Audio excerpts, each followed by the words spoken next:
dalam isu Datuk Seri Anwar ini bukan semata-mata dengan kes mahkamah beliau semata-mata, tetapi ada beberapa isu yang lebih besar yang berkait dengan perjuangan rakyat yang kita harapkan saudara-saudari sebagai ejen perubahan selepas daripada majlis begini boleh kembali dan membawa isu-isu ini kepada rakyat kerana tekangan-tekangan yang kita tahu wujud dalam media kita. Tuan-tuan dan puan-puan sekalian, sebab itu pada hari ini saya mohon dengan Tuan Haji Mang untuk tidak bercakap terlalu banyak mengenai kes Datuk Seri Anwar Ibrahim, kerana itu perkara yang umum sudah ketahui. Semalam saya dalam perjalanan, kita ada singgah dekat satu gerai. Jadi saya tanyalah pakcik gerai cerita pasal perbicaraan Datuk Seri yang akan bermula hari Selasa. Rumusan saya mudah. Bagi rakyat Malaysia yang percaya dengan media dan yang percaya dengan pembohongan Barisan Nasional akan tetap percaya, tak kisahlah apa tuduhan yang dibuat terhadap Datuk Seri Anwar Ibrahim.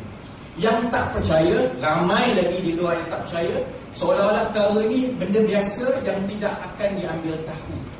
Jadi dari segi itu, kalau saya nak teruskan juga untuk menguraikan, tak perlu lapor. Sebab saya rasa saudara-saudari, tuan-tuan yang ada sekarang ini semua tergolong di dalam golongan yang kedua, yang tidak percaya dan yakin bahawa itu satu fitnah. Tetapi ada fitnah-fitnah yang lebih besar yang sebelum ini mungkin kita kurang berkesan untuk menjawab fitnah-fitnah ini. Kerana isu liwat telah dijawab selama 10 tahun. Tetapi isu-isu baru yang bersabit dengan perjuangan Datuk Seri Anwar Ibrahim, yang bersabit dengan perjuangan rakyat menegakkan sebuah kerajaan yang lebih adil, setakat ini belum dijawab dengan berkesan di pihak kita. Tuan-tuan dan puan-puan sekalian, sebab itu saya tahu bagi setiap satu fitnah yang dibawa ke mahkamah untuk menjatuhkan Datuk Seri Anwar Ibrahim, sudah tentu ada 2-3 fitnah lain yang tidak dibawa ke mahkamah. Dalam keadaan kita pada hari ini, apa itu fitnah-fitnah lain? Ada 2 fitnah yang saya nak sentuh pada hari ini. Pertama, fitnah bahawa Datuk Seri Anwar Ibrahim adalah pengkhianat Melayu, terutamanya di negeri yang majoritinya penduduk Melayu seperti Terengganu. Ini fitnah yang perlu kita jawab dan terangkan. Jangan kita biarkan saja fitnah-fitnah sebegini berlalu. Fitnah kedua adalah Datuk Seri Anwar Ibrahim akan menggadaikan maruah dan kepentingan ekonomi orang Melayu demi kuasa. Tuan-tuan dan puan-puan sekalian, fitnah yang pertama, iaitu Datuk Seri Anwar Ibrahim pengkhianat bangsa. Dalam kedua-dua isu ini saya ingin kupas dari 3 perspektif. Pertama, kita kena faham apa sebenarnya dasar UMNO dalam kedua-dua perkara. Pertama iaitu kononnya kuasa politik Melayu, dan kedua kononnya kepentingan ekonomi Melayu. Kita perlu faham apa dasar UMNO. Nombor 2, kita perlu faham apakah kehancuran yang dibawa oleh UMNO dan Barisan Nasional dalam kedua-dua bidang ini, terutamanya kepada orang Melayu sendiri. Kerana UMNO mengaku mereka jago dan juara rakyat orang Melayu. Tetapi yang ramai tidak faham, sama ada orang Melayu ataupun orang bukan Melayu sendiri, bahawa dasar-dasar dan bentuk kaedah yang dibawa oleh UMNO ini sebenarnya akan membawa kehancuran kepada orang Melayu. Dan yang ketiga, baru kita boleh bandingkan dengan perjuangan Datuk Seri Anwar Ibrahim.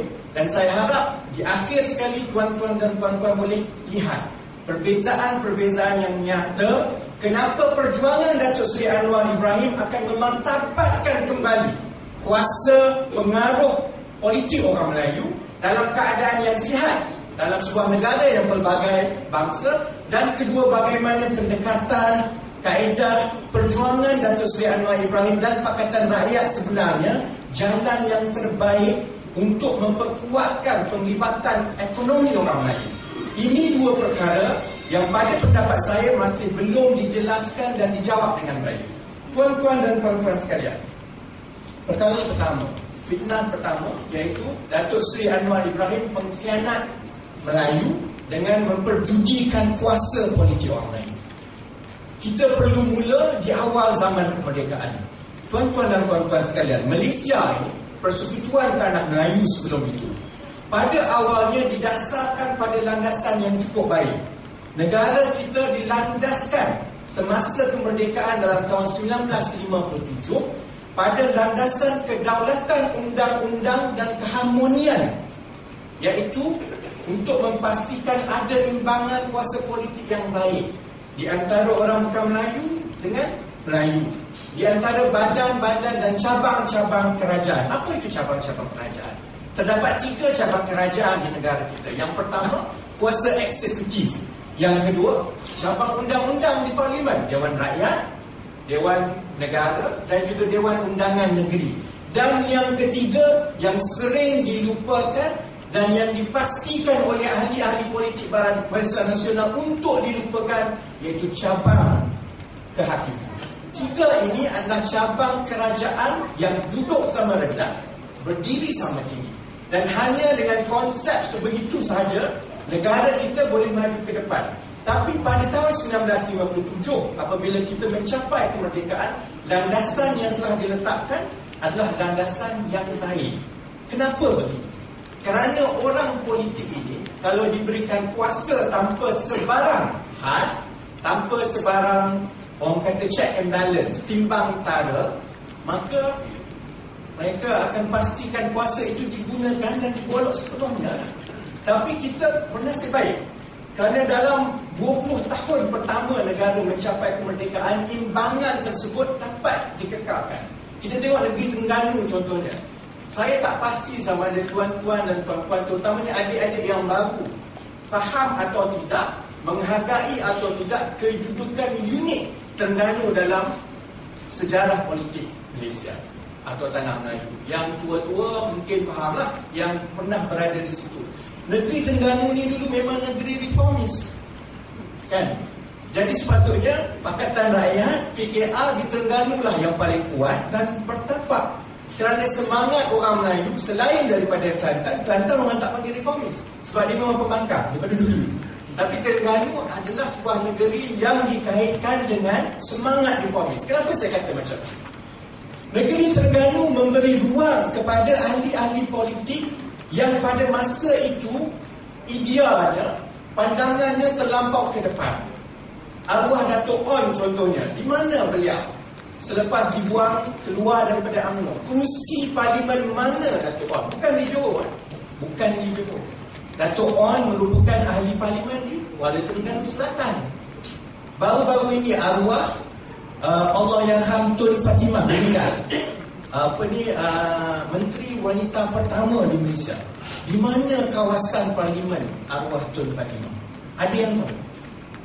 Di mana? Di Terengganu sudah tentulah kan. Kalau tak, saya tak cakap lah. Tapi di mana? Di Dungun. Jadi Terengganu ni daripada dulu lagi memang mempunyai potensi semangat reformis, semangat pembaruan, kan?